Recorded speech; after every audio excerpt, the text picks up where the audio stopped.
Hi everyone. I hope last week was a good one for you.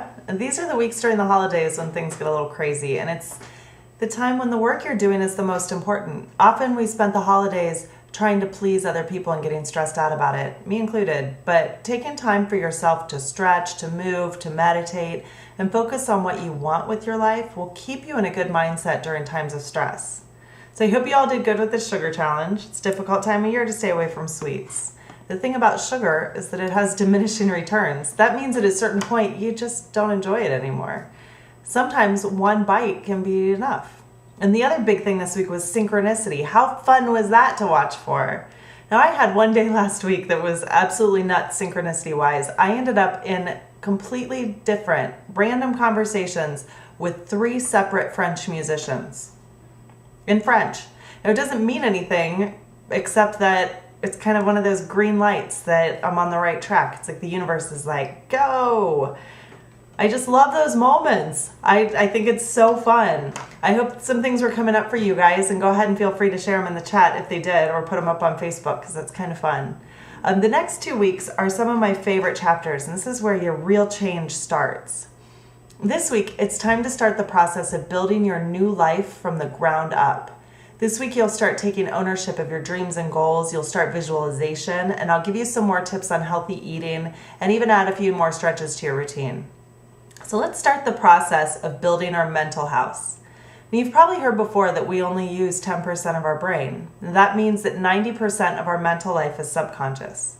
To ignore what's going on in your subconscious arena is like being a bystander while someone else runs your life. Remember, you're the lion tamer, and it's your responsibility to care for and train the wild beast within you so that you can let your true being shine through. When you say, I am, you are what you're really meant to be, not driven by how your subconscious reacts to things like anxiety, worry, or fear in your life. The way that our subconscious reacts to events is a result of heredity, the results of all the environments of past generations. Our parents teach us a lot about what to be afraid of, how to deal with conflicts, and how to show happiness. They learned from their parents, who learned from their parents, who learned from their parents. We come from a long line of thinkers with plenty of experiences that have ingrained good and bad habits into our family trees. Like, for instance, my mom's afraid of snakes. And by proxy, I'm afraid of snakes, but I've never had a negative run-in with a snake. Another example, I thought this was fun. I was at the ATM a few weeks ago, and the dad was there with his 4-year-old son.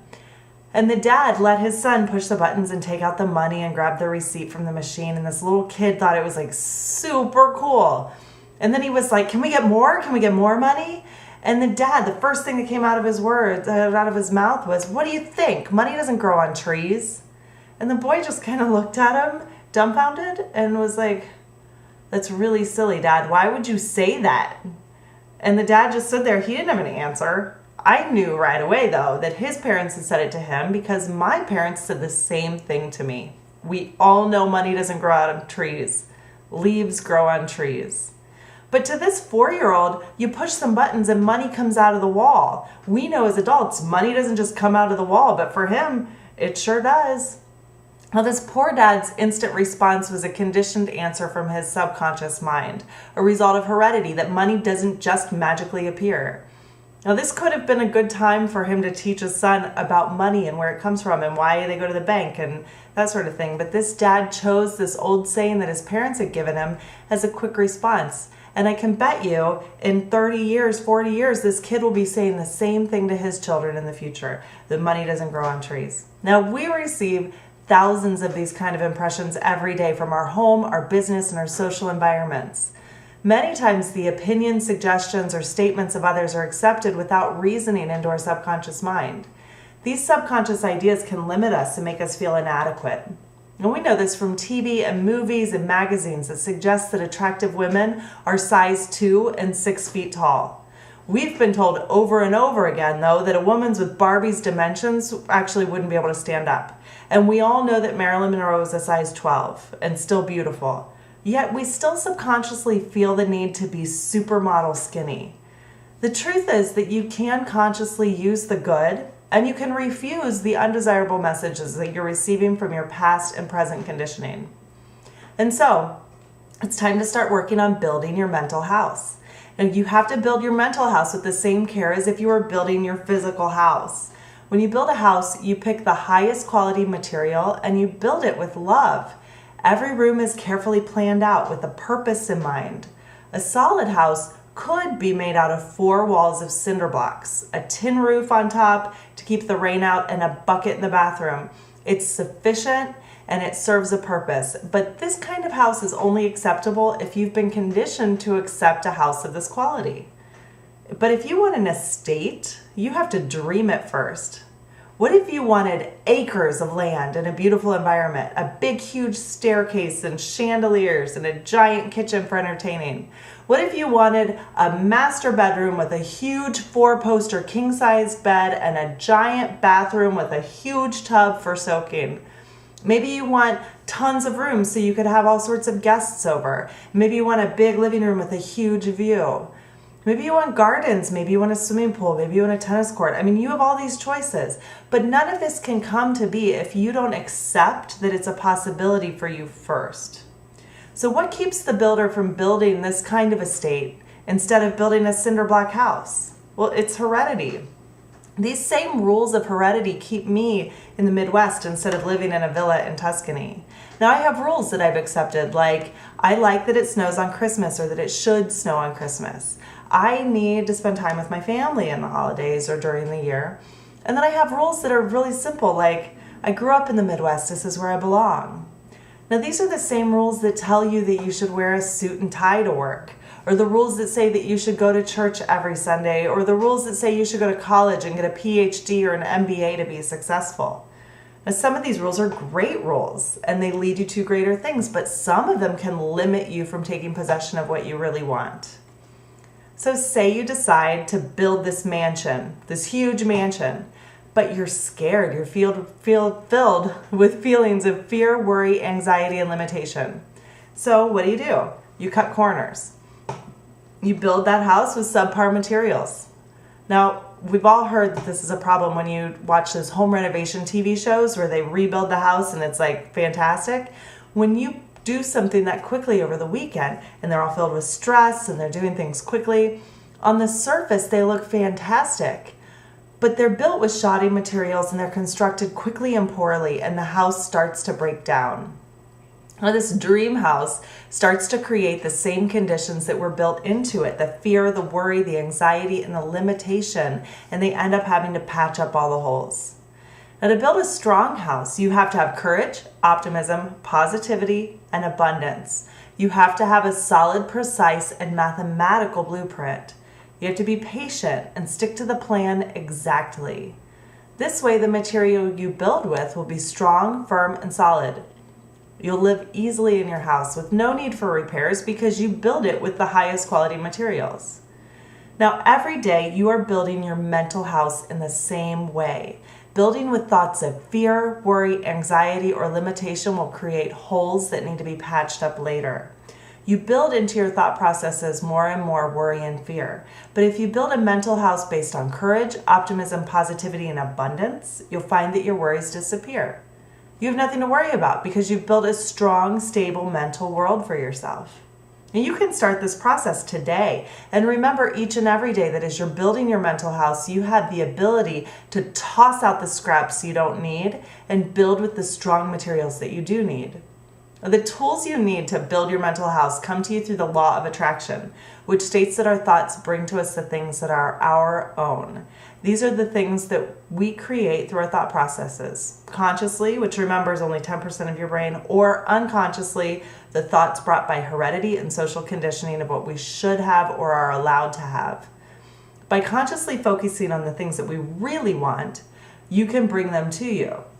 And you do this in 3 steps. Number 1, you earnestly desire it. Number 2, you assert your claim. And number 3, you take possession. Now those 3 things, it sounds pretty easy, but it's not so easy. Let me show you how this can go the right way and the wrong way in an easy example that I think everyone can understand. So suppose you want to take a vacation to Hawaii. This can go a whole bunch of different ways. Now let's say you're operating from a really strong mental house. So first you'll have this thought about going to Hawaii, and the thoughts given vitality. It comes to life through your thought process and your emotions. Now this might include thoughts like, I bet I can get a great deal on a flight, and I can't wait to get on an airplane. I have so many books to read, and I always sit by really interesting people. I'm going to look out the window, and then when my plane lands, I'm going to see these beaches of Honolulu, and my flight's going to touch down on the runway, and I'll know I'm there. And when I step off the plane, I'm going to get greeted, and someone's going to say aloha, and they're going to put a lei around my neck. I can't even wait to get to the beach, and I'm going to put my feet in the sand, and the water is going to run on my feet and wash it off.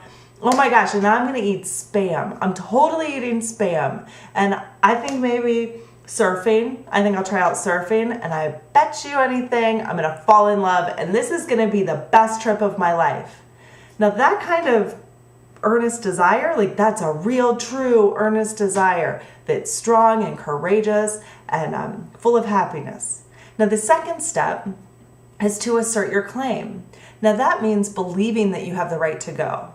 So you can say to yourself, I have 2 weeks of paid vacation and I've budgeted for a trip like this, so I can do this. And my grandparents went to Hawaii. I know people go there. They have a great time. My grandparents took a helicopter ride over a volcano, so if they can do it, I can do it, so I'll look that up too.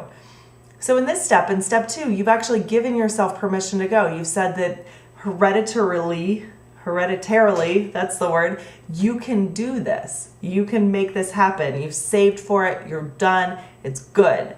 Now, the third step is to take possession. So it's not enough to just say, I want to go and I can go, but the third step is to actually say, I'm going. So you buy the plane ticket, you book the hotel, you take vacation time off, you schedule a surfing appointment, you look up Spam and eggs, you schedule a helicopter trip, you get a pedicure, you get a bikini wax, and you're done. Now, even though this trip hasn't happened yet, it's all set to go smooth. In fact, there's really no way that it can fail. Now, on the other hand, say you're operating from a place of fear and worry. Now, this could go drastically different. So first, you have the same thought. I want to go to Hawaii. And your thoughts give him vitality for sure, but maybe it's not the type you want. So listen to how this earnest desire plays out. I'd love to go to Hawaii, but God, flights are so expensive, and I can't even imagine how much it's going to suck to sit in front of a kicking toddler and next to some chatty Cathy the whole 12-hour trip. They'll probably show all the movies I've seen already, and my flights always get delayed. We better not go in January because we'll probably have a blizzard and my flight will be canceled. Those stupid necklace flower things at the airport, that's so cliche. I think I'm just going to sit by the pool all week. God, I hope I'm not too lonely. People shouldn't really travel alone. I'm such a loser. God, and I gotta lose 10 pounds before I show up in a bathing suit. They eat Spam in Hawaii. That's gross. Now, I can't wait to get away from here though, because my life sucks and I need a vacation. Now that's still an earnest desire. It doesn't sound very fantastic, but it's still there, and the emotions attached are worry and fear. The second step is to assert your claim to those thoughts. Like you could say, my family's always had flight problems. My mom always is complaining about babies on planes. I've always hated wearing a bikini in public. Everyone goes to Hawaii, so I should go too. And so here you are, you've given yourself permission to go, but it's not courageous and optimistic. You're using should, you're using the S word. I hate that word. You're doing it because you feel like maybe you have to, and it probably isn't going to be all that great, but you should anyway. Now, step 3 is to actually take possession. Now, in this case, you go ahead and pay for the ticket, but you let yourself pay for an overpriced ticket. When you sit in your seat, you take a heavy sigh with every kick you get from some kid. You don't really act surprised when you have flight delays. You almost expect them. And then you get there and you sit by the pool and you feel sorry for yourself and lonely the entire trip. And so even though you were able to go on this trip, you created a trip full of holes that all needed to be patched up. Worry, fear, hatred, and anxiety ruled your trip. So maybe you changed your mind even and you never even went because you were so scared. So you can see that your thoughts really create your experience, and that's how the law of attraction really works. So you might think, no amount of positive thinking is going to keep some kicking toddler off of my long flight. But I'm telling you, if you're in a really strong mental house, you could get your seat kicked all the way to China and you could sleep through the whole thing. And creating your goals with optimism and courage creates experiences that create happiness and excitement in your life. Now, the law of attraction is powerful, but this term has been misunderstood and overused a lot recently. There are lots of resources out there that teach the law of attraction to get anything you desire, whether it's something as simple as a pair of boots to a parking spot. Now, you can't expect to gain mastery over the law of attraction while watching a 2-hour movie or reading a short book or putting magazine pictures up on a poster board. It takes a lot of time and practice to rebuild your mental house so that positive thinking comes to you easily. When you're operating from a place of courage instead of fear, you'll be surprised at how quickly the universe starts to do this work for you. Sometimes things change really quick. Sometimes they take forever. There are times when what we've asked for comes to us in a completely different package than what we expected. What we know, though, is that thoughts are creative, and thoughts combined with emotions come to life and they start to take physical form. The form is determined by the quality of the thoughts associated with it. Remember that the universal force around you creates and it provides, and that same force is within you, helping you to find the way that you contribute to the universe. When you live in a courageous state, that force will work to bring you exactly what you need to be the strongest, healthiest, and happiest that you've ever been. All the while making you the most helpful, loving, powerful, and harmonious person that you can be. So what is it that you truly, truly desire? Now, this week, we'll work at setting the law of attraction in motion. And it's so cool. This is a very powerful week. I want you to make a list of things you really want. So this isn't time to search through catalogs and pick out a sweater. This is not your Christmas list.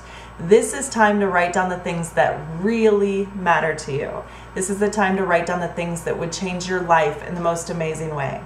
So for instance, a goal like, I want to go to China may seem like a great goal, but it isn't enough. Yeah, China's cool and that's a cool experience. And if you want to go, you should go. But do you earnestly desire it? Why do you want to go to China? What good does it do you? What good does it do the world? For a goal to be worthwhile, you have to want it with all of your being. And remember, it has to benefit everyone involved. So for your guided journaling this week, I want you to really search within yourself to find out what it is that you really, truly, earnestly desire. So what you'll do this week is list 10 things or more that you would really love to do, have, or be. Next, you'll look at that list and figure out what it is that you truly want and see if you can combine them into one big desire. So I'm going to share mine with you. This is from about 6 months ago. The 10 things on my list are: 1, I want to share my life with a wonderful man. 2, I want to have a family of my own. 3, I want to be financially secure. 4, I want to travel for fun and work. Number 5, I want to help people. I want to help teach people how to be better human beings. Number 6, I want to be healthy and strong for the rest of my life. Number 7, I want to be beautiful. Number 8, I want to be creative. Number 9, I want to have fun every day. And number 10, I want to be organized and in control of my life. Those are all good desires, right? But you have to look at them deeper. You have to figure out what it is that you really want. So I had a good look at this list and I broke it down to the most common denominator, to one earnest desire. And this is my earnest desire. I want a fun and adventurous life full of health, love, and security. It's a good catch-all, and I end up using it as an affirmation most of the time, actually. It's kind of a good way for me to keep in track. Am I living a fun and adventurous life full of health, love, and security? And those are the things that I want. The next step is to connect emotions to your desire. Emotions give your thoughts life, and this is a really important step.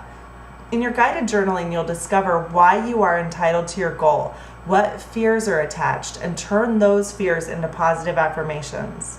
And then lastly, you're going to take possession of your goal by setting 3 actions that you can do to start the process in motion. Now I want you to do this exercise immediately, like today or tomorrow, because once you do this, synchronicity is going to go like up like crazy. Really cool things are going to start happening. So don't wait to do this. Even if you don't feel caught up on your other work for this whole course, leave it. This is one of the most powerful exercises in this course, and it can be done right now. So once you've done this work, I want you to pay attention to synchronicity. I want you to watch it, write it down every day. Watch how things just start unfolding. Watch how things appear to you. Watch how truth comes out. See what you can find. And it can be really shocking. Whenever I do this exercise, the things that happen are like mind-blowing. It's very cool. You're really gonna like doing this work. So don't wait, do it today so that it can start working for you. Now for your meditation, the next couple weeks, this week and next week, we're gonna work on visualization and then even working more towards visualization in the next course. Visualization is the ability to create pictures and scenes in your mind's eye. Now, it's different from daydreaming. It happens in a higher state of consciousness. Now, one of the greatest benefits of visualization is that our mind cannot tell the difference between seeing something in your mind's eye and actually doing it. For this reason, many athletes use visualization as a tool to help them practice perfection while relaxing. Olympic swimmer Michael Phelps is known to visualize every race every day, multiple times before getting into the pool. If he can see himself race perfectly in his mind's eye, then his subconscious mind believes that he can race perfectly in real life as well. In fact, there's a story of one race where his goggles filled up with water and he had to do the race blind. Now, he could have let fear take over, thinking, I don't even know if I'm going in a straight line. I don't know how long it's going to take before I hit the wall. I might break my hand. I might hit my head. You know, a lot of fear could have come up in this. And I've seen other swimmers before lose their goggles and just stop and have to scratch the race. But he didn't do that because he'd done it so many times in his head before. So he was not only able to do the race, but he won. He knew exactly when his hand was going to hit the wall because he'd done it a million times. It's the difference of working from a mental house of prepared courage or of fear and anxiety of the unknown. And we've learned this week that when you operate from a place of courage, your true self can really shine. Our visualization practice will give us the tools to start taking possession of our dreams and goals. So this week, I want you to sit in the same place as you have in the previous weeks. Take a few seconds to relax, do a body scan, let your muscles go, breathe deeply and center yourself, try to tap into your solar plexus. Think of the emotions that you'll feel when you reach your goal.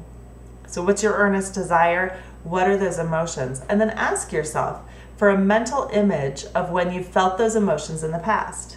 And a lot of times an image will just pop into your head. Very similar to if I was like, do you remember your first day of school? A picture will pop up in your head, maybe of like your kindergarten classroom or something like that. Now, it doesn't have to make sense, and it might not actually even be the first day of school, or you might remember the blocks you played with at some point. The little pictures will pop up.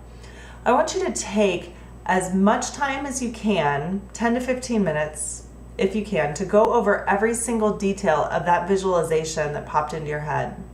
Try to expand your view of the environment, like what color are the walls? What did the furniture look like? Were there windows? Was the floor carpeted? Was it hardwood? Was it concrete? And then you can move on to things like, what shoes did you wear? What clothes? How old are you? What do you feel like? Can you see your hands? What are you doing? See if there are objects that you're interacting with. Are there other people there? What are they doing? What are they wearing? The whole exercise here is to try to see as many things as you can possibly come up with. Now, some of it might not be real, it might not be true, you could be making it up, but that's okay. The whole point is to be able to see the picture as clearly as you can in your head. Now, starting a visualization practice can be really frustrating because the images will leave just as soon as they appear. You just have to be persistent. So if you're sitting and you get an image and the image leaves you completely, just take a second, breathe, be silent, relax, and then just ask your mind for a different image and start over. And just try to revel in the positive energy and the positive emotions that are related to your image. Throw out any feelings of fear, worry, or anxiety, just like you would throw out the trash. Keep the good feelings. Now, eventually you'll find that you can hold the image and the positive thoughts for longer and longer, but it takes practice. So do this meditation every day without fail for anywhere from 2 minutes up to 20 minutes. Now, it's not important that you succeed every time, but that you practice this process of mental house cleaning every day. For your physical challenge, now by this week, you should really feel comfortable with the first series of stretches. I want you to continue doing those 4 stretches this week, but you're going to add 4 more stretches. Remember to always move and resist through each stretch and stay out of pain. Go through each move 6 to 10 times if it feels good. But these stretches this week are for your quadriceps, your hamstrings, your outer thigh, and your deep inner thigh. This should help with some hip pain and knee pain, low back pain also. Now, if you're feeling good, also continue walking and stretching every day, just like you've been doing. Now, for your diet challenge, it's a little more difficult this week for most of us. My challenge for you this week is to change your habits during your trip to the grocery store. Large grocery store chains are old pros at tricking you into buying things. Now, have you ever noticed that most grocery stores look exactly the same? Like you start in the produce section and then you work your way through the aisles around the meat department until you finally end up at a checkout line full of candy bars. Every time you give your rewards card to the cashier, the marketing department at the headquarters is collecting information, more and more information about your buying habits and how they can get you to buy more. So for instance, did you know you are more likely to buy unhealthy food later if you've already put healthy food into your cart? So it's no secret. We start in the produce section, you buy apples and lettuce, and then you end up in the freezer section with ice cream. It's no secret. We also know that whole foods like fruit, vegetables, meats, and grains are supposed to be the staples of our diet. But grocery stores are full of processed foods that constitute the not so nutritious part of our diet, but sometimes the most abundant part. You've probably noticed over the past few months that you could spend all day at the grocery store looking at labels. But here's the solution. It's a really easy solution. Buy food that doesn't have labels. The healthiest and most nutritious foods for us are the kind of foods that decay, things that don't sit on a shelf. Your challenge this week is to shop on the outskirts of the grocery store around the living foods. Start in the produce sections and buy your fruit and vegetables. Move on to the butcher, get your meat, your poultry, and your seafood. And lastly, move on to the dairy case for things like eggs or butter or whatever you need. Now, frozen foods are not ideal, but it's an okay way to stock up on meats and vegetables and quick, healthy foods. If you're gonna buy prepared, like microwave dinner type things, check the ingredients or look for something that's more natural, that's made from a natural source. Now, by avoiding the middle aisles, you'll avoid all the unhealthy snacks, sugary foods, impulse buys, and all those processed foods with chemicals and ingredients. Now, you can't avoid these inner aisles completely, but I have a trick that I use. You might like it. When you're done shopping on the outskirts, leave your cart. Leave it. Make sure you take your purse with you, though, because you don't want someone to steal it. But leave your cart and walk to get the staples that come from the inner aisles. Don't shop with your cart up and down every aisle, but only go into the aisles that have things that you need. Only carry what you can hold in your hands. You'll be surprised how easy it is to pass up on a big, huge case of soda when you have to carry that and bread and toothpaste and chicken broth across the store. If you absolutely have to have a bag of potato chips, grab them. But see, here's the thing. Stores have this way of tricking you into buying 2 for 1, or you get a big bag thinking that you're saving money. With your cart handy, it's really easy to grab the bigger bag. But the next thing you know, you're rationing double the amount of chips during the same period between trips to the store. You'll probably actually eat all of them. Now, whether it's soda or chips, it's much easier to practice restraint when you don't even bring them into your house. When you shop this way, you'll be bringing healthy, nutrient-rich foods into your home. These foods fill you up, they make you feel great, and you can avoid all the foods that are all full of empty calories.